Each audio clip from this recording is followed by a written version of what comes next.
to the 10-Minute Car Sales Talk Podcast, where it's all about life in the car business. Telling you like it is, here's the man with the plan, Terry Cameron. Welcome back. I'm Terry Cameron.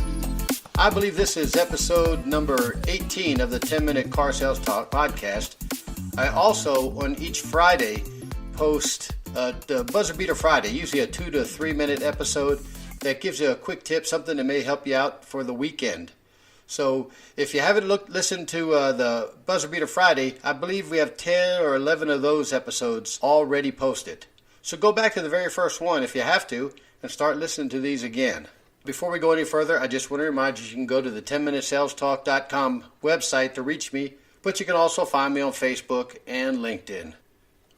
So let's get started. You know, with all the information on the internet, our customers are getting smarter and smarter, or at least they think they are, especially when it comes to the value of their trade-in. Now, I don't know any customer that wants less than book value for their car.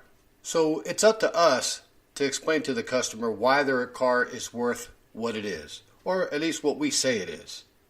I like to use the phrase current market value. You know, there's three things that determine the current market value of cars, and that's mileage, condition, and market demand. That's it.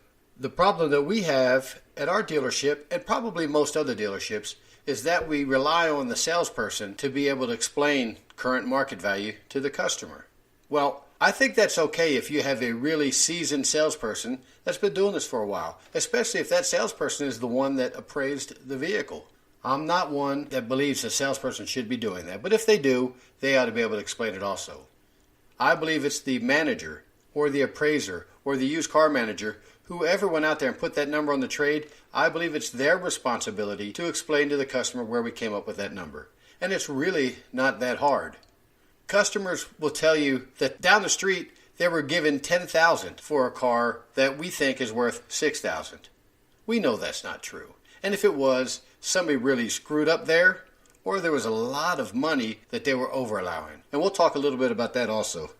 What we like to do with our dealership, and it's worked out really well. As a matter of fact, rarely do I ever have a customer question the market value or the trade-in value that we're giving them when I use this method. When I go out and look at the car, I'm honest with myself and my dealership on what I think it's going to cost to recondition that vehicle. If it needs new tires, I'm going to deduct for that. If it needs a windshield, I'm going to deduct for that. I'm going to look real hard and heavy for hail damage, and I'm going to deduct for that also.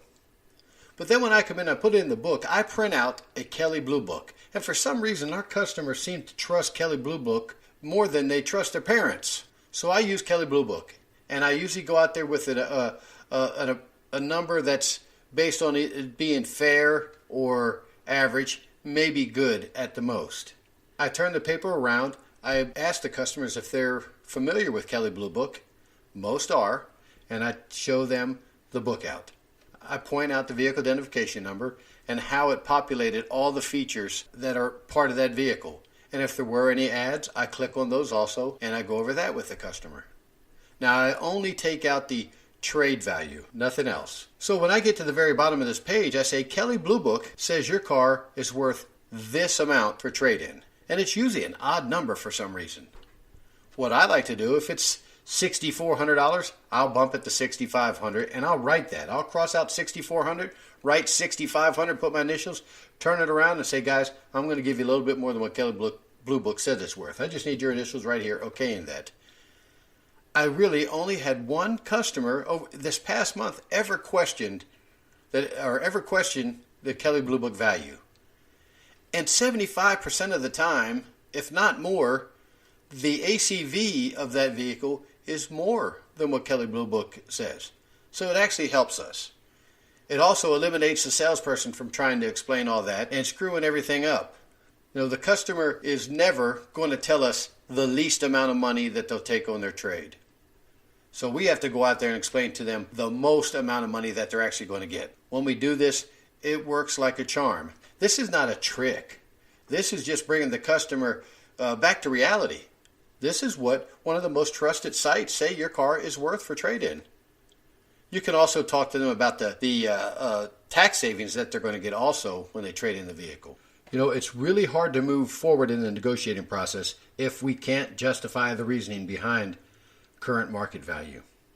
Again, the three things that determine current market value are mileage, condition, and market demand.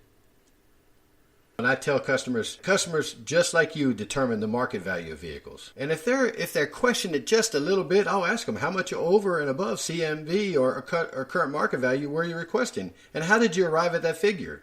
Most of the time they're realistic. And whenever I do this, if we are negotiating, we end up negotiating in increments of $100 or $200, not the traditional $500 to $1,000.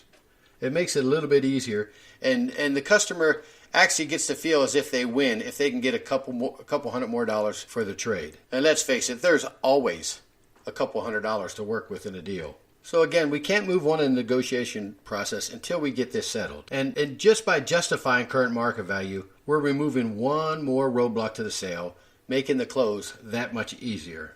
You have to remember that any increase in trade value that we give to the customer after this has to be rejustified to be credible. You might have to go out and take a second look, get another appraiser's opinion, take it back to the shop and get a technician to look at it. If we just offer a higher trade value with no justification, the customer's perception is that our first appraisal figure wasn't an honest one. So we have to be careful with that. Again, the sales manager, the manager that appraised the vehicle should be the one doing this. They are the subject matter expert when it comes to evaluating the trade. Be careful when you're over allowing on the trade. Sometimes that gets you into a trap that's really hard to get out of. For example, maybe you're over allowing on a vehicle that really needs to go. It's been there for 300 days and it really needs to go. And the customer agrees with the figures, however, they want to switch units now. And now you're on a car that doesn't have the market and is fresh, or doesn't have the markup and is fresh, something that we should be making money on. And now you have to be able to justify why you're not giving them the same trade evaluation. So be careful with that. Sometimes it's better to come off the price than it is to add to the trade value. This has happened to me several times, and it does make it a little bit tough, and it gets to be sticky, and I feel as though credibility, or at least a little bit of it, is lost when you have to backtrack and try to explain these things all over again. So be careful with that. Also, be careful with what your salespeople say. I had one last week that told me they knew they had a deal because after I penciled the deal and gave them a certain amount for the trade, they only wanted $2,000 less than that and they would have been okay. However, the salesperson failed to tell me that. So salespeople, what I think you should do is ask your manager to hold back even more than they may already be doing every time. At the very least, you need to let the sales manager know what the customer thinks about their trade. That doesn't mean that you ask the customer what they think their trade is worth, but if they say something that makes sense, like they just left another dealership and they were offered a certain amount for their vehicle there, yeah, I think the sales manager may want to know that. And he could address that when he takes the Kelley Blue Book out there to justify the current market value of the vehicle at our dealership. So be careful with that. Don't be afraid. We're leaving money on the table every time we leave it up to a salesperson to explain trade value. Don't let that happen to you. It is a little extra work, but in the long run, it's worth it, especially if you get paid on gross and units. Guys, remember, this is a fun business, and the sky really is the limit if you work at it. One more time, please hop on over to iTunes. Give me a 5-star rating, and please write a review. I really need those reviews. I don't ask for much, but a review every once in a while sure is nice to have. So until next week, remember, the sky's the limit. I'll see you then.